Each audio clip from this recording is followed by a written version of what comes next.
ሽንት ቤት የሚጠቀሙት ሁለት አስፋልት ዞረው ነው። በሽተኞች እህቶች አሉ፣ የታመሙቶች። እነዚህ እህቶች መኪና ይበላቸዋል። በጣም ብዙ ችግር አለ፣ በጣም ብዙ ስቃይ አለ። ይሄንን ስቃይ እየተመለከታችሁ አላቅም እንዴ በራችሁን ዘግታችሁ እንደምትቀመጡ እና እባካችሁን ድረሱላቸው ለእህቶቻችን። እኛ አቅማችን ምግብ ማቅረብ ነው። ከምግብ ሌላ ምንም አቅም የለንም።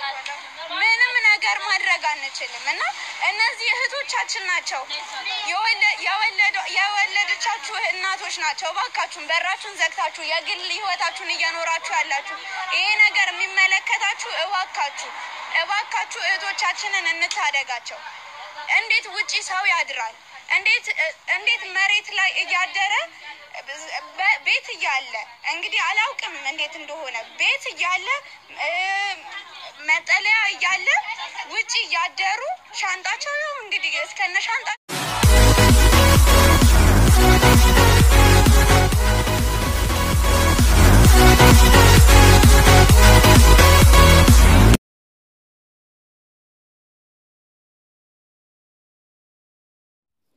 Ashama arkafune jaalatamtoonni fi kabajamtoonni hordoftoonni seenaatu nageenyi koo kan jaalalaa kabajaa iddoo isin jirtan hundatti isin qaqqabu.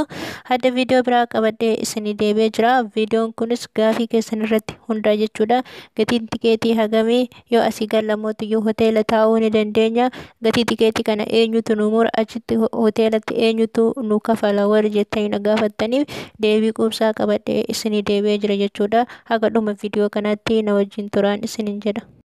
Ishee obboleeyyan kiyyaa gara viidiyoo kiyya har'aatti osoo seenne dura warri chaanaalii kanaaf haarawaa taatan baga nagaan dhuftanii subscribe gochuudhaan gara maatii keenyatti dabalamaan isinin jedha. Akkasuma obboleeyyan kiyya duraan nafaana jirtan like share gochuudhaan nafaana turaan isinin jedha. Like godhaa akka namoota kaawwan biras gahee namoonni irraa dhagahaniin isinin jedha. Akkuman jedhu tanaan dura viidiyoo isinii hojjedhen ture.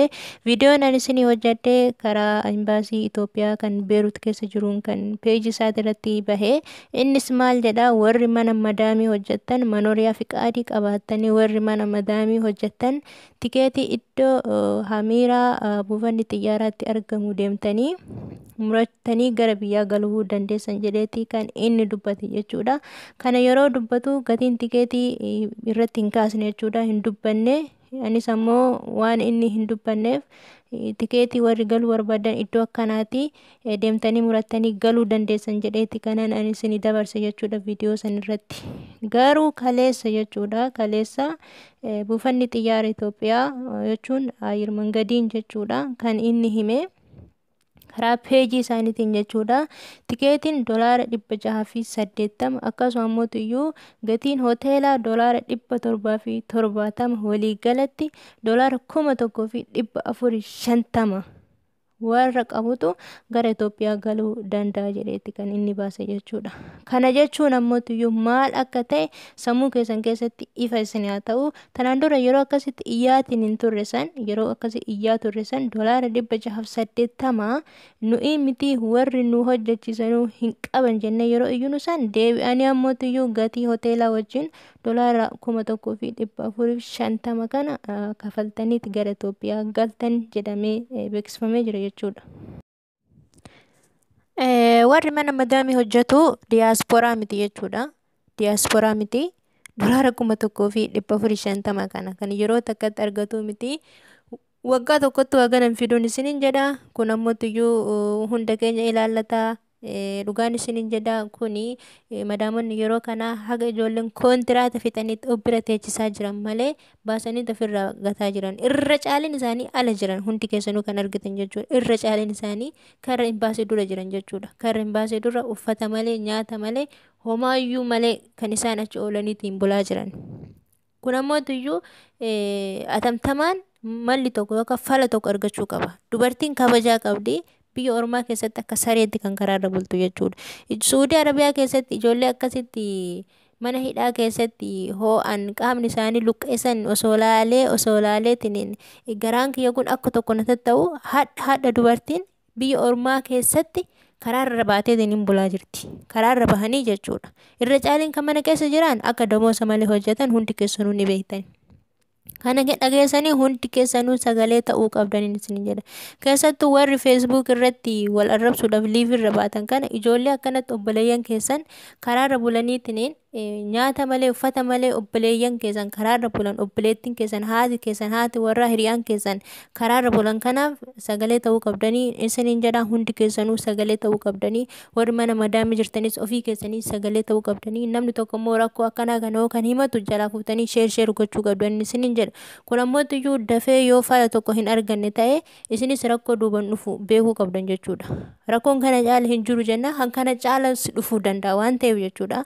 Kanaaf hundi keessanuu sagalee ofiif ta'uu qabdanii warri peejii qabdan please sagalee ummata kanaaf dubartoota amma ala bulan kanaaf dirqama ta'uu qabdanii. Imbaasiin Itoophiyaa akka jedhutti yookaan qoonsilaan jechuudha akka jedhutti madaamin tokko erga si fudhattee jedha erga si fudhattee waan si guutamu hunda si gochuu dirqama qabdi jedha. Tikeetii si muruu dirqama qabdi.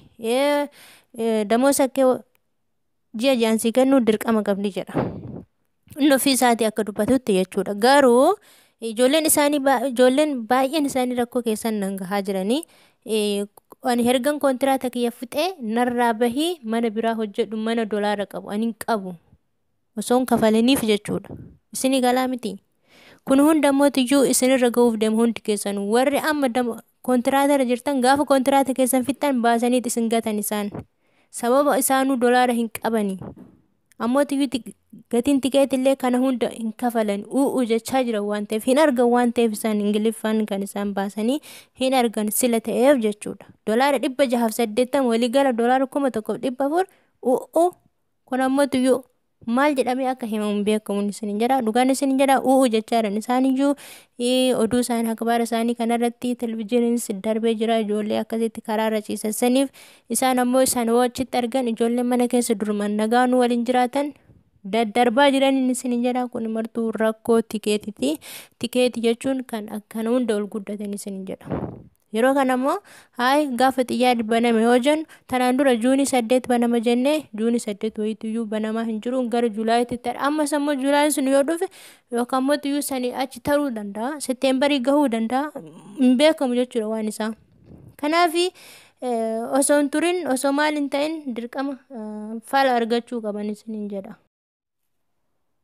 Kabiraa wanni ani isiniin jedhu osoo wanni fe'iyyuu ta'e wanni barbaadame isinitti dhufe atta poolisii fidanii manaa isin baasaniin alatti yoo isin mana kiyyaa bahi isiniin jette mana sanii hin bahina. Dhugaan isin jedha mana sanii hin bahina. Mana sanii yoo baatanii isaan waan isin ittiin ofirraa si baasaniif maalidha? Tokkoffaa gatii tikeetii isinii kafaluu dadhabuudha.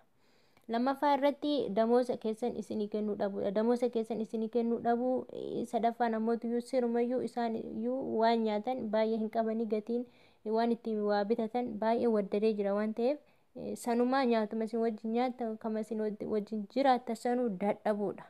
Inni tokkoffaa wanni dhukkuba ta'e amma yeroo kanatti gatii tikeetii kafaluu dhabuudhaan isin jedha. Yookaan karaan kun hin banama ta'a ijoolleen baay'een isaanii makiinadhaan fe'amaniiti kan achitti gatamaatiin jiran. Oduu isaanii irratti bahee jira. Argitanii jirtanii televizyiinaan darbee jira jechuudha. Hin arganii madaamoonni martuu kan isaan gatan nu maal bira teechisnaadha kan isaan dubbataa jiran jechuudha. Kanaaf hundi keessanuu yeroo san mana bahaa isin jedhan mana hin bahina adaraan isin jedha. Rakkoo irratti kuftan rakkoo cimaa irratti kuftan kan mana jirtan kanarra rakkoo cimaatu isinirra gaha waan ta'eef jechuudha. Ijoolleen keessan naamma dhachiisan hundi keessanuu akkana nagootee narraa bahinaan jettee maalan godhaa warri jettan ani tokkicha keessaniinuu mana bahaa isin hin jenne ammas manaa hin bahinaan isin jedha. Ammas tanaan duras waggaa 2 duras manaa hin bahinaan isin jechaa ture jechuudha. Ani ijoolleen ala keessa jiraatan akkatti jiran hundi keessanuu warra televizyiinaan argitan ta'a.